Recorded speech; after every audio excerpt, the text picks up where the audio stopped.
Ron DeSantis, as well as Greg Abbott, have gotten a bunch of headlines and have been in the news a lot recently due to their big migrant stunts. So Ron DeSantis specifically, because the response from the individuals of this community was so great, got a lot of the attention because he boarded migrants up on a plane and sent them to Martha's Vineyard. Martha's Vineyard is a liberal area and is a very wealthy area. So the idea was, these liberals aren't paying attention to the issue of immigration and to the southern border, so let's take the migrants to them, right? It didn't go well for Ron DeSantis. And if you've already heard about this, just hold, because I have kind of a rapid fire series of clips I'll show you of all these different responses from different individuals to Ron DeSantis. But first, just kind of lay out the background, and then we'll discuss how it didn't go probably as planned. Republican governors this week escalated their campaign to transport migrants across the country, deepening a war with the Biden administration and Democratic states over immigration ahead of the November elections. The latest moves came from Republican governors Ron DeSantis of Florida and Greg Abbott of Texas, both of whom transported migrants from the southern border to Democratic strongholds. Abbott on Thursday sent 2 buses of migrants to a location near Vice President Kamala Harris's residence in Washington, while DeSantis Wednesday directed at least 1 plane carrying dozens of migrants to Martha's Vineyard. Again, a complete stunt, a complete political show. This is not trying to actually solve the problem. The quick update right now as far as the migrants situation, reading: a group of migrants flown to Martha's Vineyard on the orders of Florida Governor Ron DeSantis will be moved to housing on a military base on Cape Cod. Okay. And then, fascinating enough about this may not have been a legal act by Ron DeSantis. And that's another reason why he's getting so much of the attention. This is from Yahoo News. Migrants flown to Martha's Vineyard by Florida Governor Ron DeSantis claimed they were lured into boarding the flight with deceptive promises that they'd be taken to Boston for work opportunities and expedited papers, something experts say could constitute a violation of federal law. And it was around 50 migrants. So the act that Ron DeSantis took, trying to do this big political stunt, could have violated federal law if indeed these promises were deceptive. And here's a little bit highlighting some of the deceptive nature of the proposition to these migrants. Maps pointing from Texas to Massachusetts, one of the Vineyard, and a brochure which immigration lawyers say contained misleading information to set them up for failure. It could not be clearer that this is an attempt to ensure that these people are ordered removed, even as they try as hard as they can to comply with the instructions provided to them. This was the information the migrants were given about where they were going.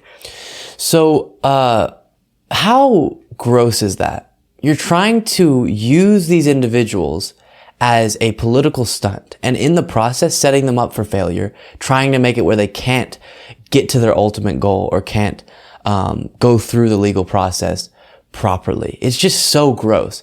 And I like the statement that was released by Gavin Newsom's office, of course, governor of California, responding to this possibility of false information being given and possible crimes being committed. Several of the individuals who were transported to Martha's Vineyard, this is Gavin Newsom, have alleged that a recruiter induced them to accept the offer of travel based on false representations that they would be transported to Boston and would receive expedited access to work authorization. The interstate travel at issue provides a basis for federal jurisdiction over this matter. Accordingly, I strongly urge the Justice Department to open an investigation into possible criminal or civil violations, which I agree. And that would be quite the negative, epic ending to this stunt being put on by Ron DeSantis. So here is the heartwarming part to all of this. When these migrants arrived in Martha's Vineyard, as you'll see in this interview I'm about to show you, or the piece of it, the citizens on the ground just mobilized. And the guy says they only got kind of 2 hours notice. And within that time, they were able to set up the necessary resources and people, volunteers, to help these migrants land, get, situated, and then sent to their next location. So here is one of the citizens being interviewed. I'm here with the town administrator of Egerton, and wanted to chat with you about sort of what we just witnessed here. This was also a coordinated effort to help these people get to the next stage. How tough was it to absorb 50 migrants without any sort of sense of where they were coming from, what they needed? It was very last minute, and it was very tough initially. They came very quickly, 50 individuals. We were notified.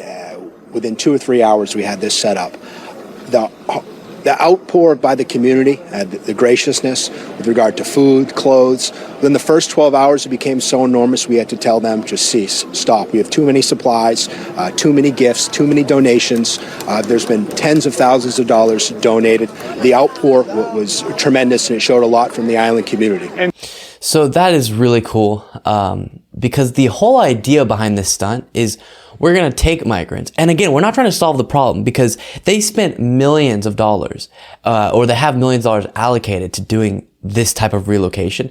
You're spending more than it would take to just properly help these migrants from the point that you have them initially, right? And help them actually get to where they need to go and start the proper processes. So this isn't a solution being proposed. This is just a big, show of, oh, look, we're going to put something that we see as super inconvenient, which in literal terms, I mean, it is inconvenient, but if you step up to the plate, you can provide the proper needs to them and hopefully help them on their way.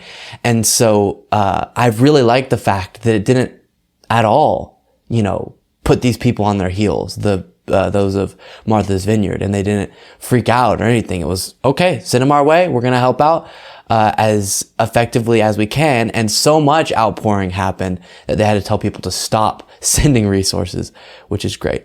Again, like I said, I have a bunch of things to show you in response to this. Here's Ron DeSantis responding, sort of, or just defending his decision to do this in a speech. Biden's border policies. And so that's involved a number of things. We've had different operations in the Panhandle where we've stopped human smugglers. There have been criminal charges brought. There have been drugs seized. There have been a whole bunch of things. But yes, if you have folks that are inclined to think Florida is a good place, our message to them is we are not a sanctuary state.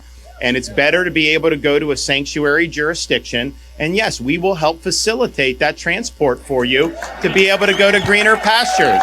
Okay, so then he's framing it as, listen, we're not the state that you need to land in, so let us help you get somewhere else. But when you charter planes to bring just a handful, again, 50 migrants to Martha's Vineyard, that's not you trying to set up a process to bring migrants to the best place for their future, or where they can get the proper resources, or as he's saying, sanctuary cities. That's just a political stunt. It's short term. It's not actually addressing the problem at hand.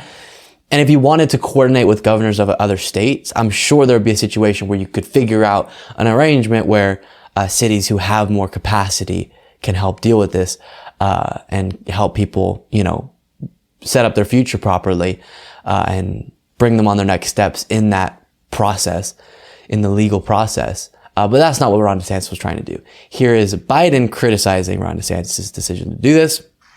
And I'm proud that the Obama-Biden administration stood up for dreamers. My predecessor tried to end DACA, but the Biden-Harris administration is working to preserve it and fortify it. And with Secretary Mayorkas' leadership, we're committed to fixing the immigration system. Instead of working with us on solutions, Republicans are playing politics with human beings, using them as props. What they're doing is simply wrong. It's un-American. It's reckless. And we have a process in place to manage migrants at the border. We're working to make sure it's safe and orderly and humane. Republican officials should not interfere with that process by waging these political stunts.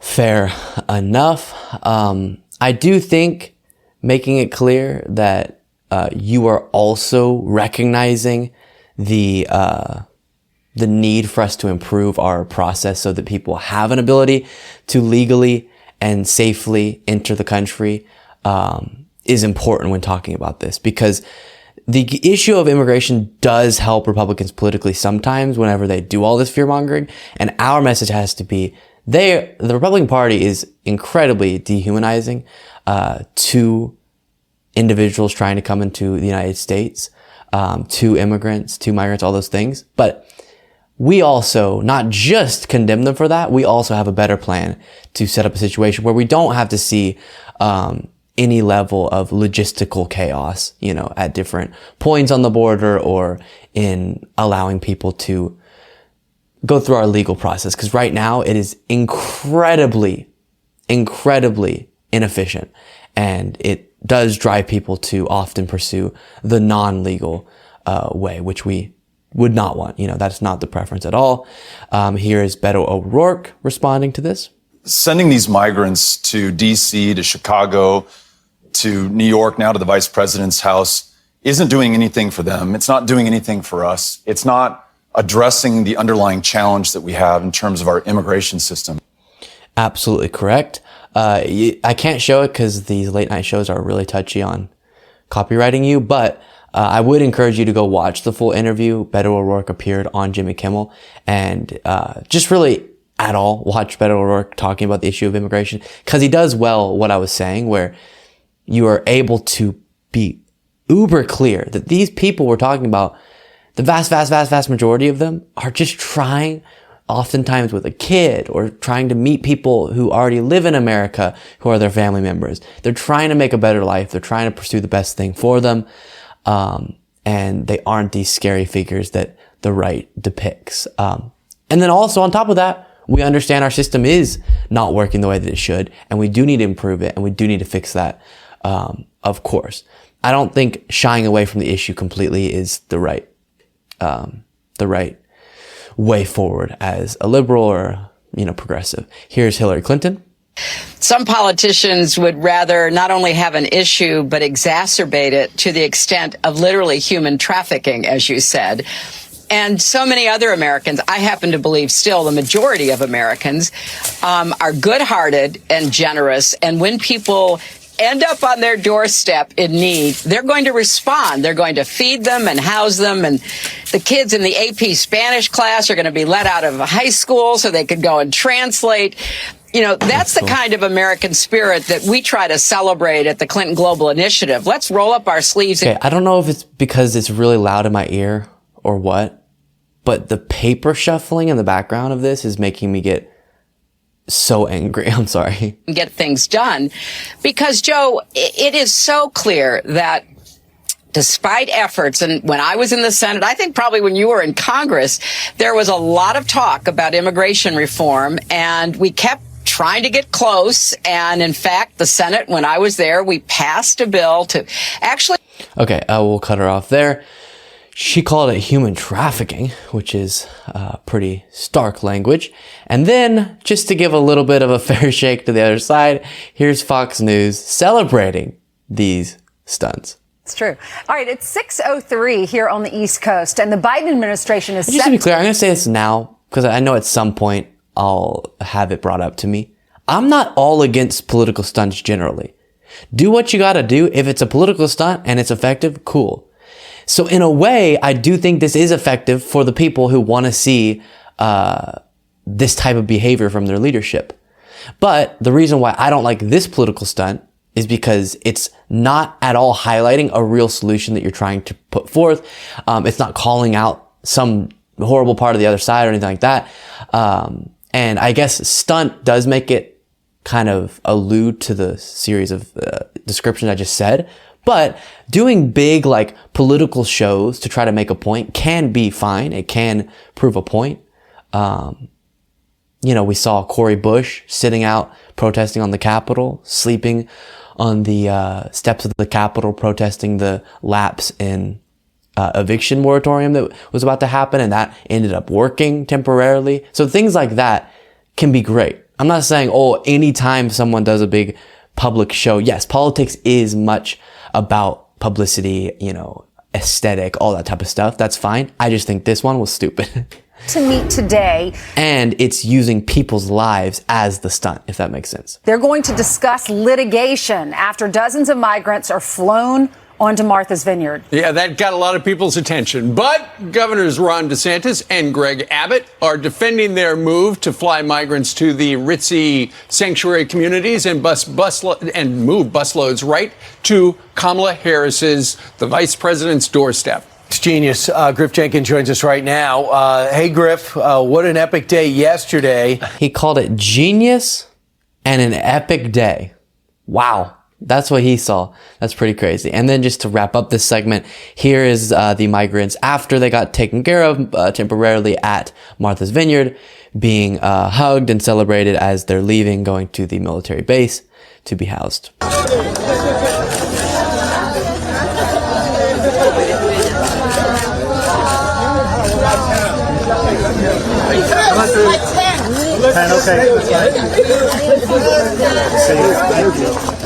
There you go. It goes on for a while, but that's the vibe. So Ron DeSantis, in my eyes, failing to do anything valuable with this big boost of publicity he was able to get through this stunt, but also playing with people's lives because of it, which I think has a level of disgustingness to it, and follows in line with the character of Ron DeSantis that we are all quite aware of.